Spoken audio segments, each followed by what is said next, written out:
beautiful people. So this is the second part of Nykaa haul which I recently purchased. In the previous video I already talked about Elf Cosmetics products that I purchased. I already opened and unboxed it in front of you. Now the second part I come up with the next brand, that is Maybelline NewYork. The viral Maybelline NewYork mascara, beautiful vinyl ink lipstick. So these are the product I purchased it from Nykka. Lipstick, that is vinyl, Maybelline vinyl ink. Claims to have super hydrating. Instead of it consists of some amount of gloss, but still it's so hydrating. It looks like this. Second product, this Maybelline Lash Sensational Sky High Waterproof Mascara, and it claims that it has a flex tower brush brought with the flexible false eyelash effect.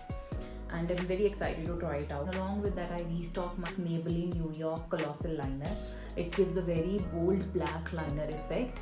And the second, this is a freebie I got it from Nykka, that is Maybelline Mini Mascara. I also try it out and review it soon. That's all about the Maybelline NewYork products. Also, I'm very excited to review it soon, and I will come up with a new video of Get Ready With Me soon. And please get ready to start a makeup with me. And if you are new to this channel, then please subscribe this channel, that is Eternal. I'm also on Instagram, so the Instagram handle is right behind here. So please like, share, subscribe this, and please follow me on Instagram. Thank you so much.